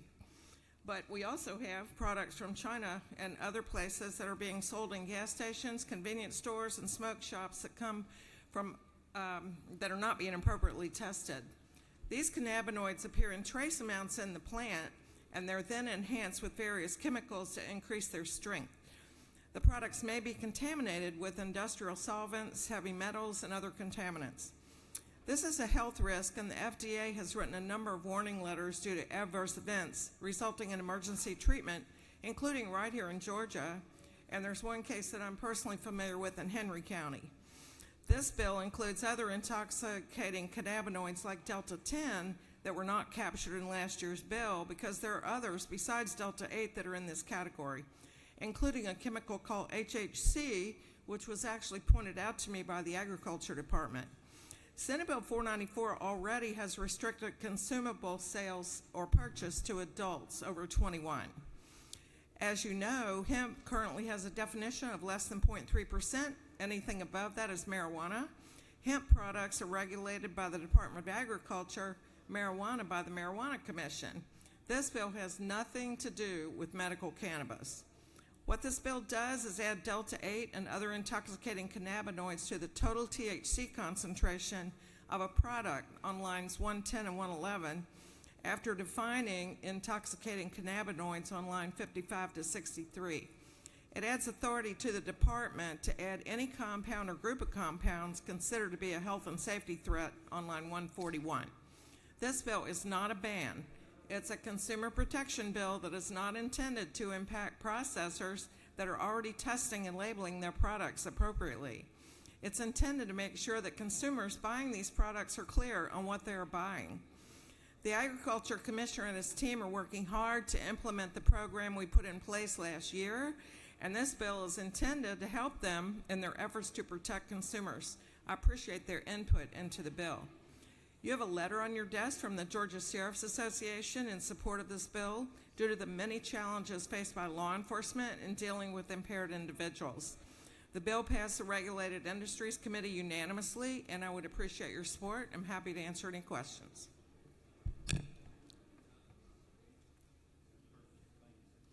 You have no questions, Senator. Thank you. I yield.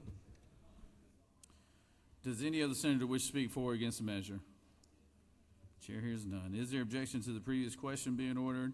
Chair hears none. The previous question is ordered. Question is on the adoption of the committee substitute. Is there objection to the adoption of the committee substitute? Hearing none, the committee substitute is adopted. Question is on the passage of the bill by substitute. All those in favor will vote yea. All opposed, nay. Secretary, unlock the machine.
On the passage of the bill, the yeas are 50 and the nays are 6.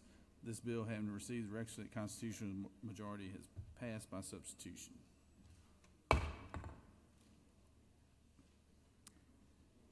Secretary reads Senate Bill 254. Senate Bill 254 by Senator Cowser of the 46th, a bill to entitle an act to amend Chapter 23 of Title II, the Official Code of Georgia Annotated, the Georgia Hemp Farming Act, as to provide milligram limits on Delta 9 THC and consumable hemp products, to provide for related matters, to repeal conflicting laws, and for other purposes. Mr. President, the Senate Committee on Regulated Industries and Utilities recommends that this bill do pass by substitute. Respectfully submitted, Senator Cowser, Chairman. Mr. President, Senate Committee on Regulated Industries and Utilities offers the following substitute to Senate Bill 254, bill to entitle an act to amend Chapter 23 of Title II of the Official Code of Georgia Annotated, the Georgia Hemp Farming Act, as to provide milligram limits on THC and consumable hemp products, to provide for a definition, to provide for related matters, to repeal conflicting laws, and for other purposes. That completes the order, Mr. President. Recognize the senator from the 46th.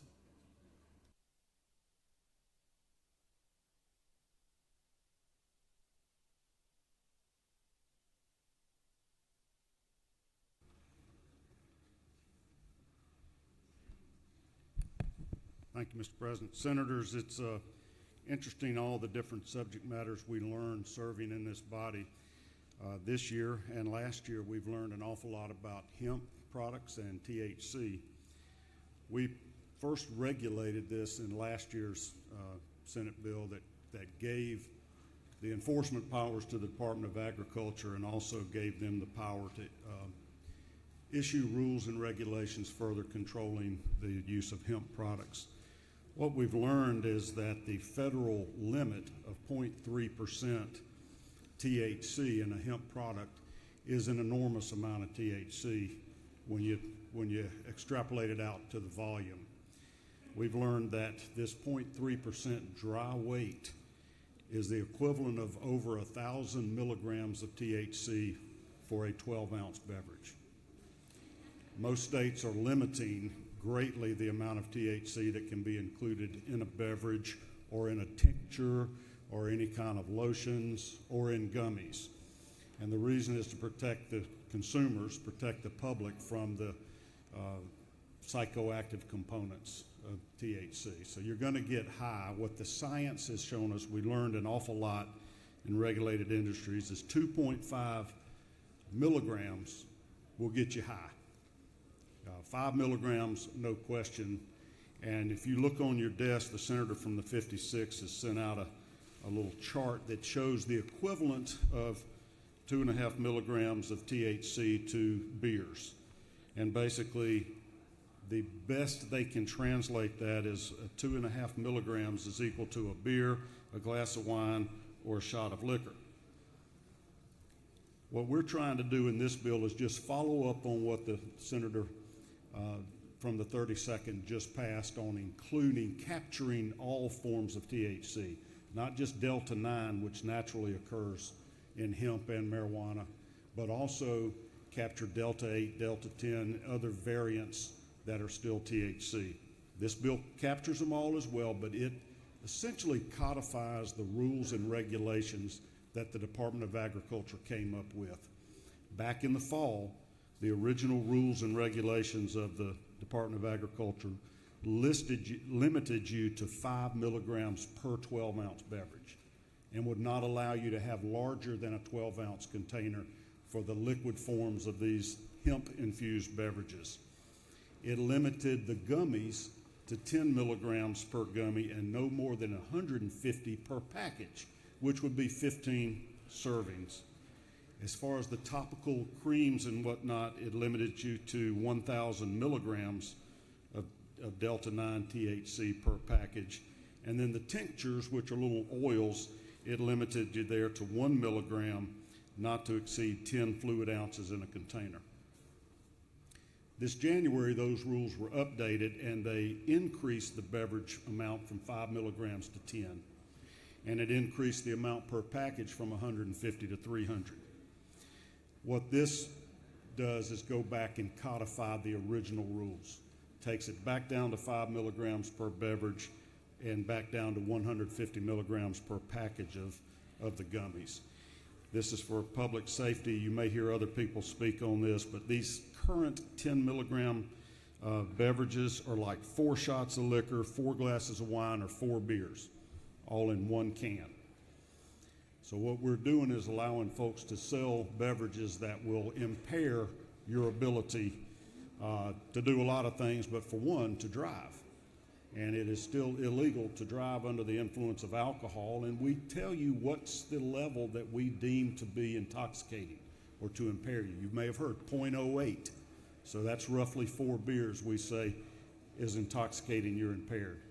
On THC, I don't know if the science is there to tell exactly how many milligrams or nanograms it takes to impair you, but I think everybody in the industry agrees that if a 10 milligram serving is equal to 4 beers or 4 glasses of wine or 4 shots of liquor, you take that in one time, you're going to be impaired. And the law in Georgia is you are DUI drugs if there's any THC in your blood test. So we're putting loaded guns in people's hands in the form of a can or a gummy, and we need to protect them. We need to keep it away from children, and we need to make sure that people are responsible in their usage of these products. So with that, Mr. President, I strongly encourage passage of this as we just codify the stricter rules and regulations and try to sort of get our arms around this new industry. I yield for any questions there may be. You have no questions, Senator. Thank you. I yield the well and ask for your support. Secretary, read the amendment. Mr. President, Senator Robertson on the 29th and Alvarez 56 offer the following amendment. Number 1, to amend the Senate Committee on Regulated Industries and Utilities substitute to Senate Bill 254 by replacing line 2 with the following. Hemp Farming Act so as to prohibit the sale of consumable hemp beverages that contain THC, to provide milligram limits on THC in consumable hemp by replacing lines 44 and 45 with the following. B, a drink or beverage that, inserting I, contains, striking contains alcohol or constitutes an alcoholic beverage under Title III, inserting or I contains THC. Mr. President, that completes the, and for other purposes, that Mr. President, that completes the order. Recognized Senator from the 29th speaks to the amendment.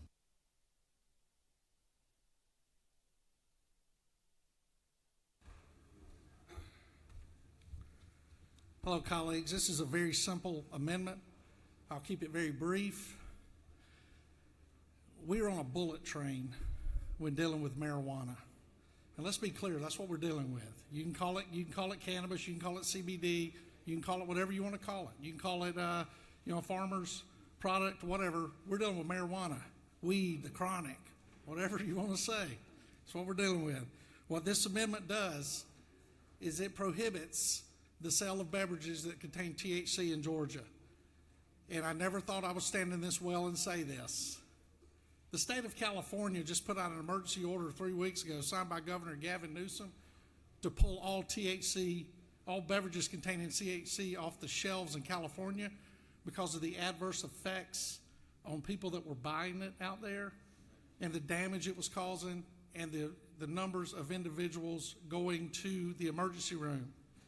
California has been dancing in the arena of marijuana for years and years and years, and they realize that they don't have control over it. We need to pump the brakes, slow down, and let's make sure we're doing the right thing for our state. And another very political thing to say, but is absolutely true in this case, I was talking to two of my colleagues just a few minutes ago. It's not about those of us in this room sitting here, the adults that I'm looking at. It's about our children. It's about my 5 granddaughters. It's about your children. Think of the world they're coming to while we're making these fast decisions related to something that there is so limited study on because it's a Schedule I drug, and we have not been allowed to run the types of medical tests on these that we should. So I would ask you please to support the amendment, and I would also ask my friend from the 46 not to object. And with that, Mr. President, I'll stand for any questions if I have any. If not, I'll be happy to yield the well. You do have one question, Senator. I recognize the senator from the 1st. Thank you, Mr. President. Does the senator yield? I do. I just wanted to applaud you for bringing this amendment. Certainly the senator from the 46 does put brakes on that and tries to thread a needle when it comes to that. But basically what we're talking about is not the next bill where we're discussing medical marijuana. This is really recreational marijuana that we're getting to. We're combining alcohol and THC in a formula that we really don't know what the outcome is going to be. Because there's not been good studies relating to this because this has been a Schedule I drug. So I agree with you. We do need to pump the brakes on this. As far as I'm concerned, doing away with beverages I think is a good idea. Let's keep it in the medical marijuana arena with the other 18 states that do this. Isn't that true? That is true. My good friend and the doctor from the 1st, I appreciate your support and thank you. And with that, Mr. President, I'll happily yield the well. You have one question, but you're always welcome to yield, Senator. I will take that one question, Mr. President. Senator from the 41st. Thank you, Mr. President. Senator, do you yield? I do. Can you just say in plain English again what exactly your amendment is trying to do? If you read on line 3, you'll see so as to prohibit the sale of consumable hemp beverages that contain THC. So, to be clear, if you will yield. I do. You are attempting to take from the market any drinks that have THC in them. Is that not true? You and I just communicated perfectly. Yes, ma'am, that is true. Thank you. Thank you. I yield the well. Senators yielded. Any other senator wish to speak for or against the measure? Chair hears none.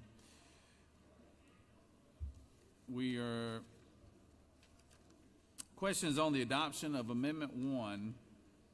Adoption of Amendment 1 authored by the senator from the 29th. I was getting to that, Senator. We do have objection. Would you like to speak for your objection, Senator? No? No? All right. So the question is on adoption of Amendment 1. We do have objection from several members. So all those in favor of the adoption of Amendment 1 will vote yea. All opposed, nay. Secretary, unlock the machine.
On the adoption amendment number 1, the yeas are 29, the nays are 27. Senator from the 14th, for what purpose do you rise? Move to reconsider that amendment vote, Mr. President. All right. The senator from the 14th has moved for reconsideration. So all those in favor of the amendment will vote yea. All opposed, nay. Secretary, hold on once.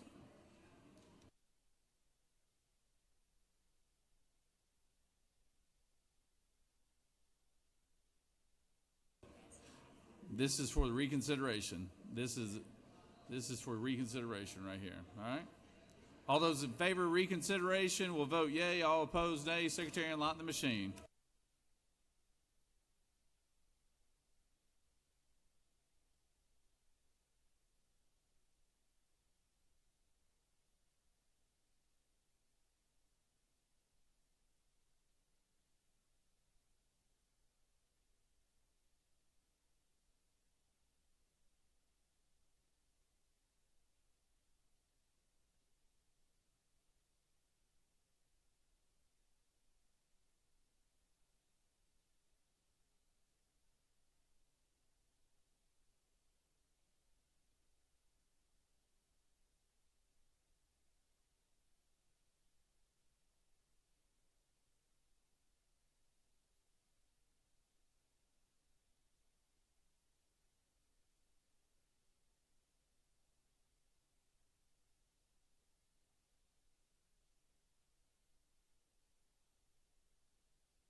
On the motion for reconsideration, the yeas are 27, the nays are 29, and the amendment has passed.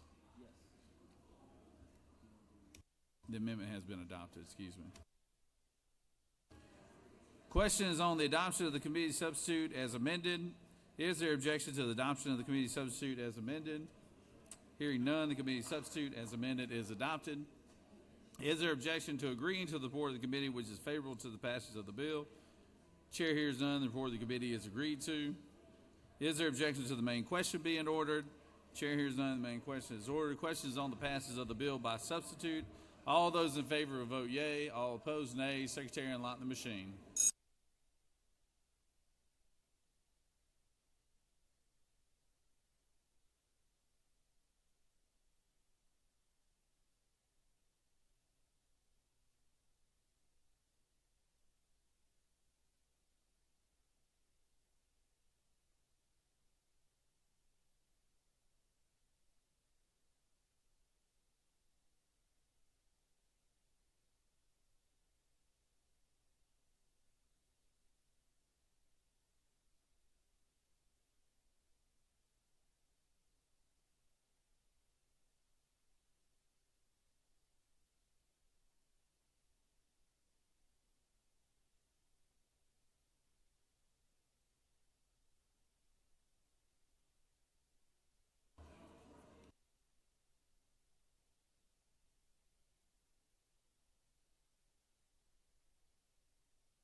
On the passage of the bill, the yeas are 42 and the nays are 14. This bill, having received the requisite constitutional majority, therefore passed by substitute.